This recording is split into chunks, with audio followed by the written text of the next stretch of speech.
Hallelujah. Praise the Lord. Purihin po ang Diyos na buhay na ating pinaglilingkuran. Napakabuti po ng ating Panginoon. Muli po ay kami pong lahat dito ay bumabati po sa inyong lahat, mga minamahal po namin mga kababayan dyan sa Pilipinas, ng isang maganda at mapagpalang umaga at mapagpalang araw po sa ating lahat. Kumusta po kayong lahat dyan? Napapanood po namin yung balita na binabagyo po ang Pilipinas ngayon.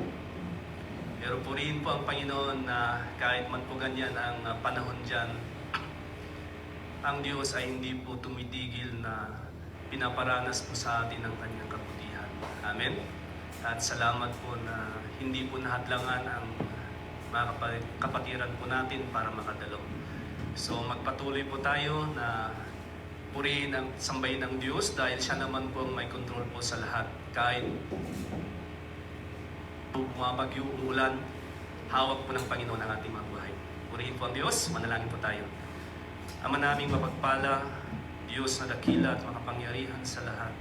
Maraming salamat po Diyos na binigyan mo kami ng pagkakataon na ito upang kami ay magpatuloy o Diyos na sumamba anuman pong kalagayan, anuman pong sitwasyon ay hindi po makakadang. Salamat po Diyos at sa aming pag-aaral po ng iyong salita. Hiling po namin na patuloy na gabayan mo kami ng iyong Espiritu Santo at siya po ang magtuturo't magpaunawan ng lahat-lahat upang ang aming mapapag-aralan na ito, Diyos, ay may magbigay daan para sa kaganapan po ng aming kaligtasan. Kami po, Diyos, ay lumago sa aming pananampalataya. Maraming salamat po, Panginoon, dahil ikaw ang nagtakda at naghanda ng mga pagpapala na amin pong tatanggapin sa araw po na ito. Pagpalain mo nawa ang iyong mga salita, ang inyong pong mga anak, bawat isa po sa amin. At hayaan mo, Panginoon, na ikaw lamang po ang maihayag at maitaas, papurihan sa sandaling ito. Sa ngalan ng Panginoong Jesus, ito ang aming samod dalangin. Amen and amen. Purihin po ang Panginoon. Kami po ay nagagalak na makasama po ang mga bago po nating mga kasamahan na nakadalo po sa gawain po na ito. Nawa po ay hindi po ito yung una at huli na pagdalo po ninyo, kundi ito po yung umpisa ng mas marami pa pong mga pagdalo ninyo at tuloy-tuloy na po yan mga kapatid hanggang sa pagdating po ng ating Panginoon. Amen? Kaya kapit lang po tayo, tuloy lang po tayo dahil napakabuti po ng Diyos, marami po siyang mga pagpapala na gustong ibigay po sa atin. Kung sino man po yung magpapakatapat hanggang sa wakas, sila po yung makakatanggap po ng mga biyaya at pagpapala. Minsan pa po ay nagpapasalamat po kami sa oportunidad at pribilehyo na may bahagi po ang mensahe ng ating Panginoon. Muli po ang ating pamilyang ito sa Pre-Believers in Christ Fellowship. Maraming salamat po sa kanyang tapat na lingkod sa buhay po ng ating Ama, si Bishop Moses Chungalaw, bilang tinawag ng Diyos para pangunahan ang pamilya po natin ito. At maraming salamat po sa bawat isa. Tayo na po ay makinig ng mabuti para yung mga salita po na ating mapapakinggan ay pumasok po sa ating mga puso at isipan. Ang pamagat po ng ating tatalakayin na salita ng Diyos ngayon ay ang dakilang katotohanan. Okay? So, may tanong po ako mga kapatid. Ano ang katotohanan at sino ang katotohanan? Napakadali naman ng tanong mo, ano kapatid? No? Baka sabihin nyo, napakadali naman ng tanong mo. Tama po, madali po ang aking tanong. Sa katunayan nga po, marami nga po ang nakakaalam sa katotohanan. Ngunit ang malaki pong problema, mas marami din po ang hindi po nakakakilala sa katotohanan. So meron pong pagkakaiba na alam ang katotohanan at kilala ang katotohanan. Di po ba? Kagaya po ng iba na alam natin na may Diyos at iba na kilala natin ang Diyos mismo. So para malaman po natin kung ano at kung sino talaga ang katotohanan, matamang po nating ituon ang ating mga mata ang ating mga pandinig, ang ating mga puso at ating mga isipan upang maunawaan po natin ang mga salita po na may papahayag sa atin sa oras po na ito. Alam niyo po mga kapatid, kapag tayo po ay kumakain, di po ba kailangan maupo po tayo ng maayos, hindi po tayo salita ng salita, hindi po tayo lakad ng lakad, at hindi po tayo nagmamadali para yung kinakain po natin, yung masarap po ang kain po natin at ma-enjoy po natin yung mga pagkain, di ba? Mas lalo kung ang ulam po natin ay isda na matinik, ay kailangan po nating mag-ingat. Kailangan pong tinikan po natin, alisin po natin yung tinik. Kasi kung nagmamadali po tayo, subo tayo ng subot, hindi po natin namalayan, pumasok pala yung tinik at baka yun pa ang tutusok po sa ating mga bituka at delikado po yun, Kaya kailangan hindi po tayo nagmamadali. Lalo na po kung tayo po ay nasa presensya ng Diyos. Huwag kang papayag, kapatid, na matapos ang gawain, na aalis ka, na wala kang tinanggap. Kailangan, sa bawat pagtitipon, siguruhin mo, kapatid, na meron kang tinanggap sa Panginoon. Na biyaya, pagpapala, at yung pananampalataya mo ay lumago. Amen? So, ang nais po ng Panginoon, tayo pong lahat ay, pag tayo po ay nakikinig, tayo po, ang ating mga puso ay panatag, nagbibigay po tayo ng attention po sa Kanya. So, nais po ng Panginoon na tayo pong lahat ay ma-stable, o tayo po ay maging matatag sa pananampalataya upang hindi po tayo laging talunan po sa demonyo, at para po maunawaan po talaga natin ang salita ng Diyos nang hindi po tayo madaling nalilinlang sa mga maraming katuruan ngayon. Alam niyo, napakahalaga po talaga na maunawaan po natin ang salita po ng ating Diyos. Amen? So, sa katunayan po, na sa ating pakikinig ang paglago ng ating pananampalataya. Kaya kung nais po natin na lumago at lumalim yung pagkakaalam natin, pagkakaunawa po natin sa mga plano po ng Diyos, kailangan po ang patuloy po nating pakikinig. Dahil ang pakikinig po ng salita ng Diyos, doon po lumalaki at lumalago ang mga pananampalataya po natin. So magsimikap po tayo mga kapatid, huwag po tayong papayag na ma-distract po tayo.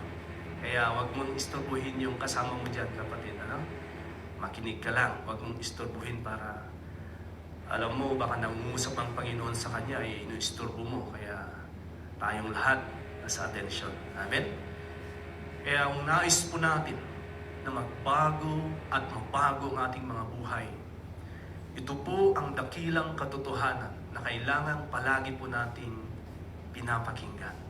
Buksan po natin ang ating mga Biblia at basahin po natin kung ano po ang sinasabi patungkol po dito sa katotohanan po na ito. Doon po sa John chapter 8, verse 32. Yan. Basahin po natin, sabi niya, malalaman ninyo ang katotohanan, at ang katotohanan ang magpapalaya sa inyo. Purihin po ang Diyos. Kapag daw po nalaman po natin ang katotohanan na yan ang magpapalaya po sa ating lahat. So kailanman mga kapatiran ay hindi po makapagbibigay ng kapayapaan, kalayaan, ang kasamaan at kasinungalingan.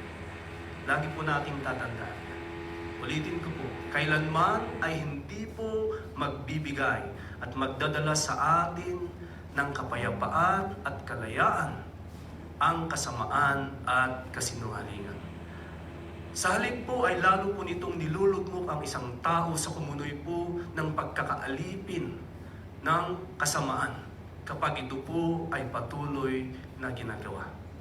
So ibig sabihin mga kapatid, tanging ang katotohanan lamang po ang makapagpapalaya sa isang tao. Tanging ang katotohanan lamang po ang makapagbibigay lunas sa lahat po ng uri ng sakit at karamdaman. Tandaan po natin yan.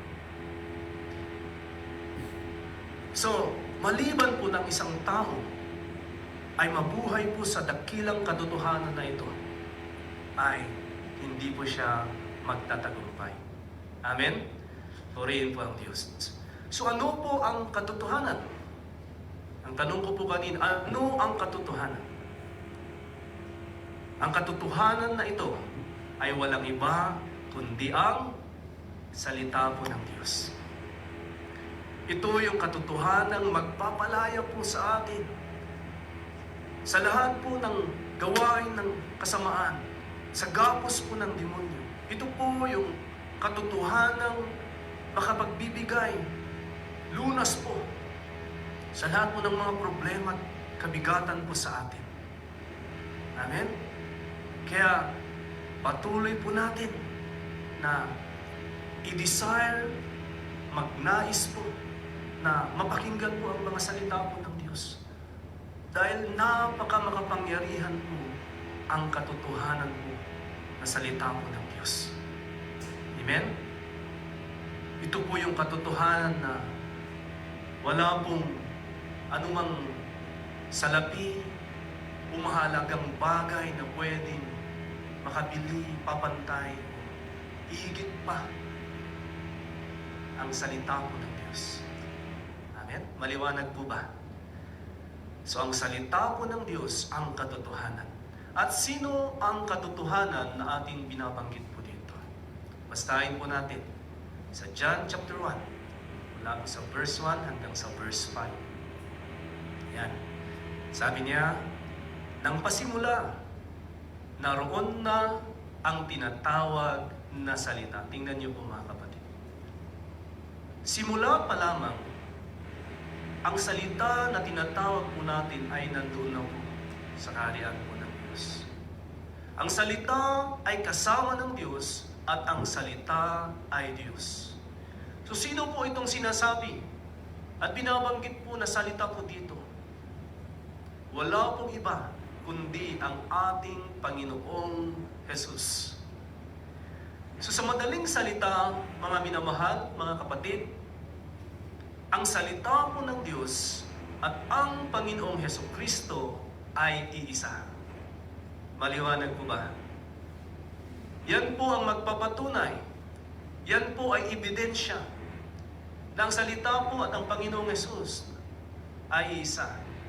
Nang pasimula, naroon na ang tinatawag na salita. Basahin po natin, ituloy po natin yon para makita po ng mga kapatid po natin. Ang salita, balik po muna. Ang salita ay kasama ng Diyos at ang salita ay Diyos. Tingnan nyo. Kaya po mga kapatid, hindi po pwedeng sabihin po ng isang tao na kasama niya ang Diyos, kilala niya ang Diyos, na hindi po niya kilala ang kanyang salita. Maliwanag po ba? Hindi po pwedeng nasa iyo ang Diyos at sinasabi mong wala sa iyo ang kanyang salita. Hindi pwedeng maghiwalay kasi ang salita ng Diyos at ang Diyos mismo ay iisa. Amen? Sa Kanya po nagmula, nilikha ang lahat ng mga bagay doon sa langit, maging dito sa lupa, sa ilalim at sa ibabaw. Sa Kanya po galing ang lahat. Kaya po ang mga buhay po natin, hiram lang po natin sa ating Panginoon. Wala pong magsasabi na, ay, kalakasan ko ito, buhay ko ito, kalusugan ko ito, akin ito. Hiram lamang po yan natin sa ating Panginoon. Ituloy nga po natin sa verse 3. Nilikha ang lahat ng bagay sa pamamagitan niya, sa pamamagitan ng Panginoong Hesus. Tingnan niyo, siya po ang author, sa Kanya po nagmula ang lahat, at walang anumang nalikha ng hindi sa pamamagitan niya. Next verse. Ang salita ang pinagmumulan ng buhay. Tingnan nyo. Ang salita, kanino po nagmumula ang ating buhay? Sa Panginoong Hesus. Amen? At ang buhay na ito ay ilaw dahil ito ang nagbibigay liwanag sa mga tao. Hallelujah. Ang Panginoong Hesus ang ilaw po sa ating mga daraanan na madilim. Kaya kung ang buhay po natin ay punong-puno po ng kadiliman, panahon at oras na po mga kapatid, para tanggapin po natin itong buhay at itong ilaw po na ito, para liwanagan po niya ang mga dinadaanan po natin ng mga madidilim at masasama. Aminin po natin, mga minamahal at mga kapatid, na hindi po natin kaya na magbigay liwanag para sa atin.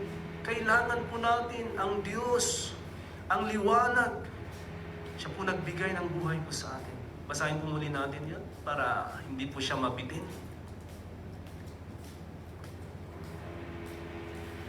Ang ilaw na ito ay nagliliwanag sa kadiliman. See? Kaya kung madilim po ang pinagdadaanan po natin ngayon mga kapatid, lumapit po tayo sa ilaw. Ang Panginoon at hindi ito nadaig ng kadiliman, purihin po ang Diyos. Hindi po kayang buksain o daigin ng kadiliman ang liwanag. Kaya mas mabuti pa na sikapin po nating mabuhay po sa liwanag mga kapatid. Maliwanag po ang ating daan, hindi po tayo basta-basta po natitisod. Pero pag lumalapad po tayo sa kadiliman, kung wala pong ilaw, delikado po. Amen? Ayan. So makikita po natin dyan ang ebidensya po na ang salita po ng Diyos at ang Panginoong Jesus ay isa. Amen? Now, naniniwala po ako, natutuwa po ang Diyos na binabanggit po natin ang mga bagay po na ito. Ano po ang sagot ng Panginoong Jesus? Sa John chapter 14 verse 6. Basahin po natin. Tingnan niyo. Sumagot si Jesus, Hallelujah! Purihin ang Panginoon. Ako ang daan, ang katotohanan at ang buhay. Walang makakarating sa Ama kung hindi sa pamamagitan ko. Lagi po natin itong tatandaan, mga minamahal, mga kapatid. Para hindi po tayo malinlang sa napakarami pong mga katuruan sa mundo ngayon na nagsasabi kami ang totoo, kami sa aming relihiyon, kayo maliligtas, kami lang maliligtas. Nasa kamay ng Panginoong Jesus ang tanging kaligtasan po ng isang tao. Wala po sa sinuman. Wala na pong iba, wala na pong alternatibo. Sa Panginoong Jesus po lamang matatagpuan ang tanging kaligtasan ng bawat isang tao. Mariing pong sinasabi ng Panginoong Jesus sa ating lahat, ako ang daan. So para po makarating po tayo sa kaharian ng Diyos sa langit, kailangang dumaan po muna po tayo sa kamay ng Panginoong Jesus. Na wala pong shortcut. Hindi po natin po pwedeng basta pumasok sa langit na hindi po tayo dadaan sa kamay ng Panginoong Jesus. Ako ang katotohanan. See? Siya na mismo ang nagsasabi, ako ang katotohanan. At ako ang buhay. So kung gusto po talaga natin ng liwanag, maliwanagan yung isip po natin, maraming katunungan po natin, lumapit po tayo sa totoo, katotohanan ng Panginoong Jesus. At siya rin po yung magbibigay buhay po sa atin. Magbibigay po siya ng pag-asa sa bawat isa. So ang buhay po natin na naging magulo sa mga panahon na nagdaan. Maraming salamat sa Diyos dahil binibigyan pa po tayo ng pag-asa at pangalawang pagkakataon o maraming pagkakataon para makilala po natin siya. Parang sakali man po na ibabalik na po natin ang ating buhay sa Kanya ay malugod naman po siya na tanggapin po tayo. Hindi po yung pinahiraman nga po tayo. Nakakaya naman po na ibalik po natin na yung pinahiram sa atin ay sira-sira. Amen? Kahit po tayo, kung meron po tayong kagamitan, binili mo ng pagkamahal-mahal at iniingatan mo, hiniram po ng iyong kapitbahay. Tapos nung ibalik ay sira-sira na at hindi na po gumagana, anong mararamdaman mo? Ganyan lamang din po sa Panginoong Jesus. Kaya ito pong mga ginagawa po nating pagtitipon, pag-aaral po ng salita ng Diyos ay paghahanda po niya sa atin. Para naman po pagbalik po natin sa Kanyang kaharian, tayo naman po ay katanggap-tanggap. Tayo naman po ay kalugod-lugod sa Kanya, natatanggapin niya. Hindi po yung napakarumi po natin, hindi po yung sira-sira po tayo na hindi mapapakinabangan. Amen? Naintindihan po ba natin yun? Purihin po ang Panginoon. So, wala po ni isa o ni ibang pangalan na pwede pong makapagliligtas po sa ating lahat dito. Basahin po natin sa Acts chapter 4, verse 12.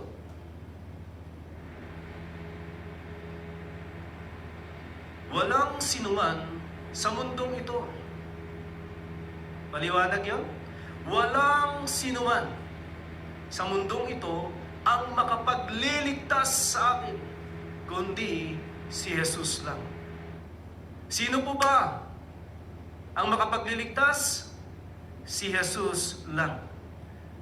Si Jesus lamang po ang makapagliligtas. Wala na pong alternatibo, wala na pong iba. Hindi po ang simbahan, hindi po ang relihiyon, hindi po ang sinumang tao na prominente, kundi ang Panginoong Jesus lamang. Ngunit kailangan po nating manampalataya. Amen? Kailangan pong panampalatayanan po natin itong sinasabi na si Jesus lamang. So wala pong ibang pangalan na inilagay o binigay sa lilim po ng langit, kundi ang pangalan lamang po ng ating Panginoong Jesus. Kaya kung gusto po nating matiyak at masiguro na tayo pong lahat ay ligtas na, sakali mang dumating ang ating Panginoon, kanino po tayo lalapit? Sa Panginoong Jesus po lamang. Sa Kanya po natin matatagpuan ang kaligtasan at buhay na walang hanggan. Amen? So nasa kamay po niya ngayon ang ating kaligtasan. At lahat po ng mga bagay na gusto po nating mangyari, kahilingan po natin. Kung kaya po niyang iligtas ang sanglibutan, kung kaya po niyang iligtas ang bawat isa, kaya din po niyang ipagkaloob ang mga pangangailangan po natin, ang mga kahilingan po natin. Ngunit ikaw ba, kapatid, ay naniniwala, nananampalataya sa mga sinasabi po sa salita ng Diyos? Kailangan po ay mag-umpisa po sa puso na manampalataya po tayo upang ang Panginoon ay makakilos po sa ating buhay. Amen? So napakabuti po at napakaganda po ng sinasabi po ng ating Panginoon. So paano po natin matatanggap itong kaligtasan na sinasabi po sa atin? Magbigay lamang po ako ng ilang mga tip. Una po, kailangan aminin po natin, kilalanin po natin at tanggapin po natin na tayo po ay nagkasala.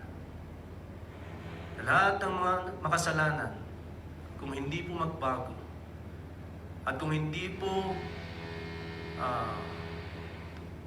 tinanggap ang Panginoon, ay hindi po makakapunta sa kaharian ng Diyos. Sa pag-amin po natin ng ating mga kasalanan, ay pagpapakita na tayo po ay nagpapakumbaba sa ating Diyos. At patunay po na gusto po nating mabago. Pangalawa, mga kapatid, ano po ang kailangan po natin? Magpakumbaba po tayo sa Diyos. Kailangan po magpakumbaba po tayo sa ating Panginoon at humingi ng kapatawaran at magsisi po tayo sa ating mga kasalanan. So kung na-realize po natin ngayon, kung nalaman po natin na ay hindi pala tayo karapat-dapat at hindi pa po tayo ganap at hindi pa sigurado ang ating kaligtasan, magpakumbaba na po tayo. Huwag na po natin ipagpaliban, mga kapatid, at humingi po tayo ng kapatawaran sa Kanya. Pangatlo po, magdesisyon po tayo. Magdesisyon na talikuran ang lahat ng mga kasalanan ng ating ginagawa. Ano po yung mga kasalanan na yan? Sa puso, sa isip, sa salita, sa gawa, sa mga pagkikilos po natin. Ang desisyon ay malaking bagay, malaking dahilan para maging ganap po yung ating pagtanggap sa Diyos, maging ganap po yung ating kaligtasan. Kasi kung hindi po tayo magdidesisyon, kahit alam mo ang katotohanan ngayon, kung wala sa iyo yung pagnanais at desisyon na magbago ka talaga at isuko ang iyong buhay sa Panginoon, kahit makapangyarihan po ang Panginoon, ay hindi ka po niya pipilitin. Binigay po niya sa atin yung free will para magdesisyon. At inaantay niya lamang po tayo na ito ay ating aksyonan. So napakahalaga po yung pagdidesisyon. Na kung gusto mo talagang magbago, desisyonan mo. At sana mga kapatid, huwag po nating ipagpaliban. Pang-apat po doon, pagkatapos po na magpakumbaba, tumingi po tayo ng kapatawaran sa Diyos. At nagdesisyon po tayo. Ito na po mga kapatid. Isuko po natin ang ating mga buhay sa ating Panginoong Hesus. Bakit po natin kailangang isuko?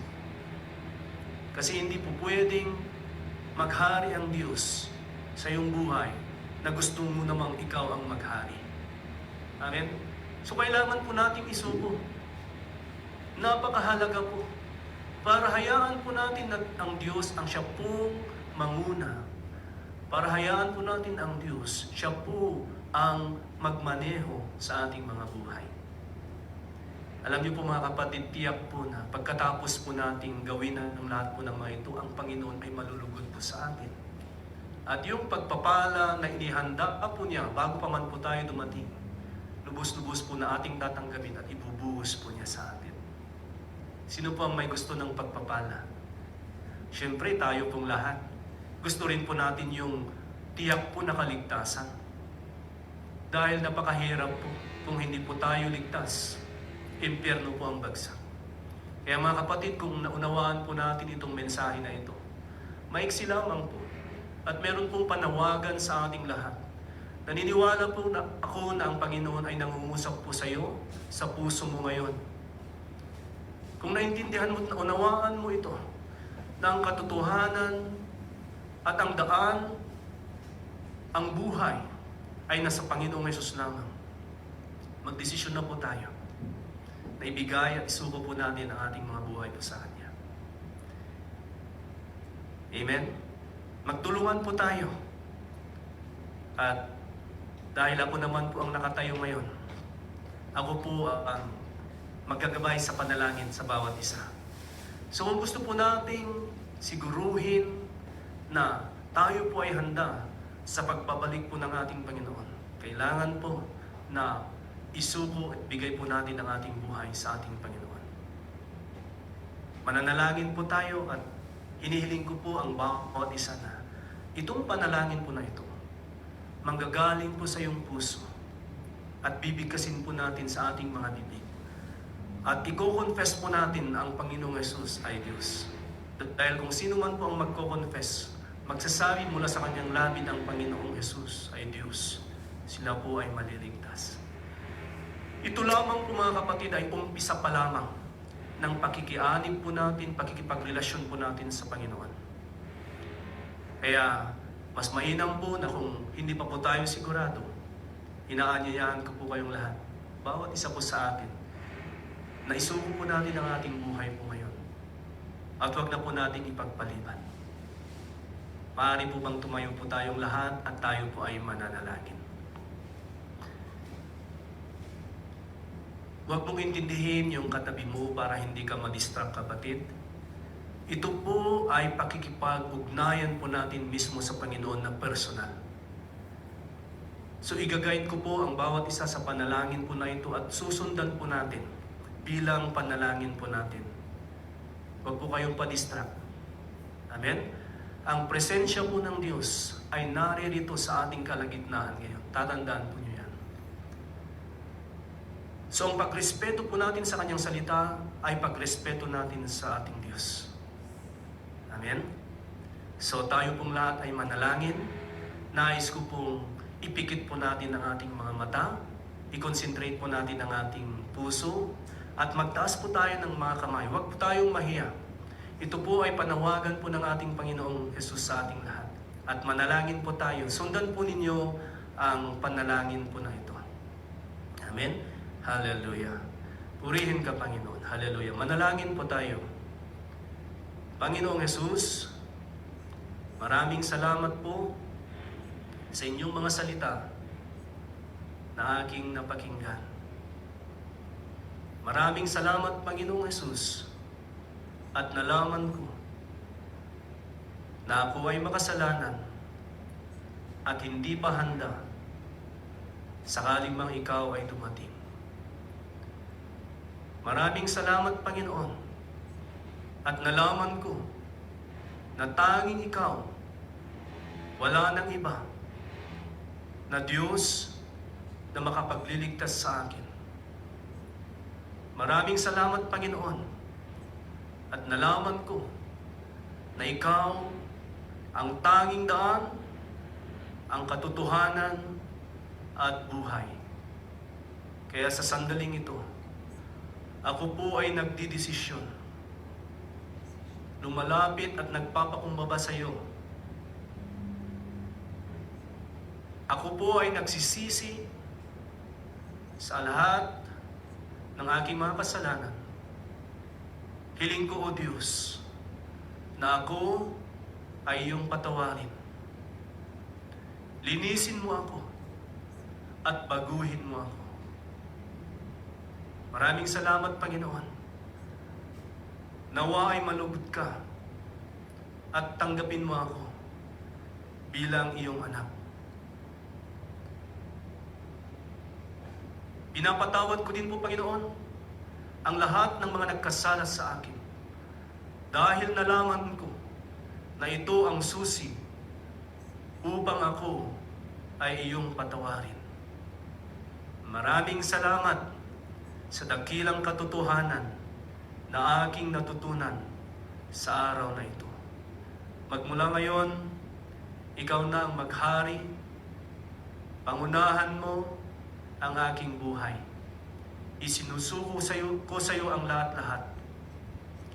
Hinihiling ko, Panginoon, na pagalingin mo ako sa lahat ng aking karamdaman. Patatagin mo ang aking puso at isipan, lalo ang aking pananampalataya sa iyo. Maraming salamat sa buhay na walang hanggan na iyong ipinagkaloob sa akin ngayon. Pinupurit, sinasamba kita, Panginoon. Salamat po. Ito ang aking dalangin sa ngalan ni Jesus. Amen and amen. Purihin po ang Diyos. Maraming salamat, mga kapatid, sa pagtugon po ninyo sa panalangin po na ito. At manalangin po tayo muli. Ama naming Diyos na buhay, dakila at makapangyarihan sa lahat, salamat po sa buhay po ng iyong pong mga anak. Nagtaas po ng kanilang mga kamay. At Panginoon, nagbukas ng kanilang mga puso at binigkas ang iyong pangalan at tinanggap ka. Nawa, Panginoon, sa sandali pong ito, O Diyos, ay tugunin mo na po ang lahat ng kanilang mga panalangin at ang pagpapalat, mga biyaya na inihanda mo ay ibubuhos mo na po sa bawat isa po sa amin. Maraming salamat po, Diyos, at ang salita mo, O Diyos, at ang taglay nitong kapangyarihan, nawa ay manatili po sa bawat isa po sa amin.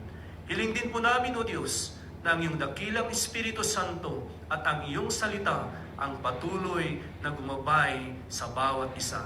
Maraming salamat po, O Diyos. Sa iyo lamang po ang lahat ng bapuring pagsambat pagdakila. Ito po ang aming samot dalangin sa tanging pangalan lamang po ng aming Panginoong Yesus na makapangyarihan, tagapagligtas at manunubos ng aming buhay. In Jesus' name we pray. Amen and amen.